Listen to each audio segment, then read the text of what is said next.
Middle east में जंग लगातार तेजी से फैलती जा रही है, रुक नहीं रही और ज़्यादा तेजी से चल रही है।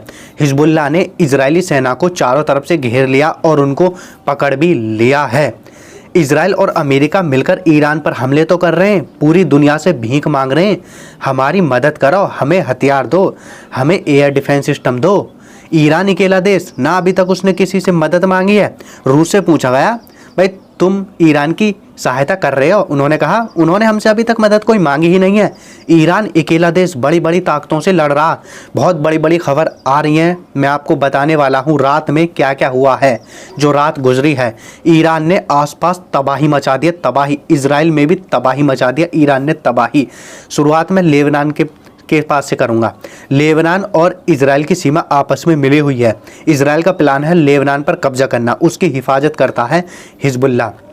अब हिजबुल्लाह और इजराइल के बीच लड़ाई जारी है। हिजबुल्लाह लगातार इजराइल पर रॉकेटों की बौछार कर रहा, तो इजराइल ने एक प्लान तैयार किया हिजबुल्लाह को घेरने के लिए। अपनी सेना को हिजबुल्लाह के आसपास उतार दो, पैराशूट के जरिए उतार दो, उनको घेर लो और उन पर कब्जा कर लो। रात के समय इजराइल के सैनिक चुपचाप आए और चुपचाप पैराशूट के जरिए नीचे उतर रहे थे। हिजबुल्लाह को तुरंत मालूम हुआ, तुरंत हिजबुल्लाह ने उन पर गोलीबारी शुरू कर दी। इजराइल के बड़े बड़े कमांडर थे, हिजबुल्लाह ने इजराइल के बड़े बड़े कमांडर को घेर लिया।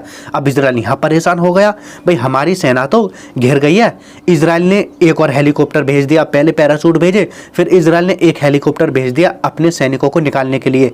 उनको भी हिजबुल्लाह ने घेर लिया, मैन पैड के जरिए गोलीबारी करी। मैन पैड होता है, आपने देखा होगा, कंधे पर रखकर गोलीबारी करते हैं, किसी को निशाना बनाते हैं या ट्राइपॉड पर रख लेते हैं, सीधा हमला करते हैं, इस तरीके के मैन पैड होते हैं। हिजबुल्लाह ने उन्हीं से टारगेट इजराइल के हेलीकॉप्टर को किया। इजराइल के हेलीकॉप्टर, ऐसी खबरें आई हैं, गिर गए। उस हेलीकॉप्टर को भी हिजबुल्लाह ने घेर लिया। इजराइल की सेना हिजबुल्लाह के कंट्रोल के में है। फिर 2 और हेलीकॉप्टर इजराइल की सेना ने भेजे, एक के बाद एक भेजा, फिर एक के बाद एक भेजा, कुल मिलाकर 3 हेलीकॉप्टर भेजे। खुद इजरायली मीडिया बता रही है बहुत बड़ी घटना घटित हुई है। इजरायली मीडिया कह रही है दुआ करो, दुआ करो, दुआ। हिजबुल्लाह ने अमेरिका के बड़े बड़े कमांडरों को घेर लिया है, सॉरी इजराइल के बड़े बड़े कमांडर को चारों तरफ से घेर लिया है हिजबुल्लाह ने। हिजबुल्लाह को पता चला, तुरंत घेर लिया है। इजराइल ने सोचा ऑपरेशन चलाएंगे नया खुफिया। हिजबुल्लाह को कहीं ना कहीं बड़ी कामयाबी मिली है और ज़्यादा डिटेल की जानकारी हिजबुल्लाह कुछ ही देर में जारी करने वाला है। बाकायदा खुद फोटो वीडियो वहाँ से सामने आए हैं। इजराइल अमेरिका मिलकर ईरान पर और लेबनान पर आवासीय इलाकों पर हमले कर रहे हैं, जहाँ पर लोग रहते हैं, लोग मारे जा रहे हैं और अस्पताल उन पर हमले कर रहे हैं। ईरान उन लोगों को टारगेट कर रहा है जो ईरान के खिलाफ षड्यंत्र रच रहे हैं। ईरान केवल सैन्य अड्डे को टारगेट कर रहा। ईरान ने रात भर चारों तरफ ड्रोन से हमले किए हैं। ईरान ने इराक के विक्टोरिया बेस पर हमले किए हैं। ये अमेरिका का विक्टोरिया बेस है, अमेरिका इसको कंट्रोल करता है। यहीं पर अमेरिका के हथियार रखे हुए हैं और यहीं पर बहुत सारी आग लग रही है, एक के बाद एक, कम से कम 3 धमाके हुए हैं। ईरान ने इराक में अमेरिका के सैनिक छिपे हुए थे एक होटल में, वहाँ पर भी टारगेट कर ईरान ने हमला किया है। उस तरफ यूएई में भी ईरान ने हमला किया है। यूएई में अमेरिका के रडारों को फिर से ईरान ने निशाना बनाया है, अमेरिका के एयर डिफेंस सिस्टम यूनिट को फिर से निशाना बनाया है और उनमें लगातार आग लग रही है। ईरान ने सऊदी अरब में क्राउन प्रिंस सलमान बेस पर भी हमला किया है। अमेरिका के सैनिक इसका इस्तेमाल करते हैं। ईरान लगातार अमेरिका के सैनिकों को टारगेट कर रहा और हाँ, बहरीन में फिर से ईरान ने एक हमला किया है, ड्रोन हमला, होटल में जाकर सीधा लगा है और अमेरिका के सैनिक इसमें मारे भी गए हैं, घायल भी हुए हैं। अमेरिका अपना आंकड़ा छुपा रहा, खुद ईरान इस बात को बता रहा अमेरिका का नुकसान बहुत ज़्यादा हुआ है, हमारा नुकसान बहुत ज़्यादा कम हुआ है। अमेरिका फिर भी भीख मांग रहा।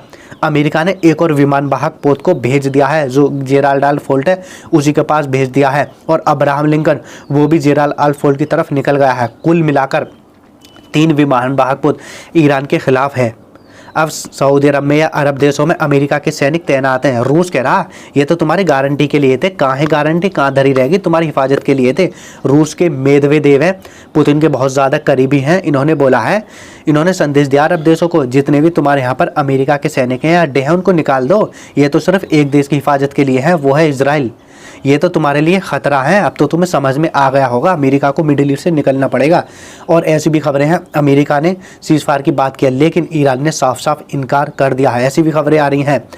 अमेरिका कह रहा चाइना गुपचुप तरीके से ईरान की मदद करने की तैयारी कर रहा है, रूस भी मदद कर रहा है गुपचुप तरीके से। इस तरह की खबरें लगातार चल रही हैं। कुल मिलाकर बात यह है, ईरान अकेला देश लड़ रहा, अमेरिका भीख मांग रहा, हमें हथियार दो, दूसरे देशों से हथियार निकाल रहा है अमेरिका। खैर ईरान का भी नुकसान हो रहा है। अमेरिका इजराइल ने मिलकर नागरिकों पर बमबारी की है और ईरान का एक बहुत बड़ा हवाई अड्डा था, उसको निशाना बनाया। उस पर ऐसी खबरें आई थी, एयरप्लेन भी थे, उसको भी अमेरिका ने निशाना बनाया। खैर मैं आपको बता रहा हूँ इसमें ईरान का नुकसान भी हो रहा है और ईरान लगातार जो मिडिल ईस्ट में बहुत बुरे काम ईरान के खिलाफ करते हैं या मिडिल ईस्ट में ठीक नहीं है, उनके खिलाफ ईरान लगातार ऑपरेशन चला रहा है।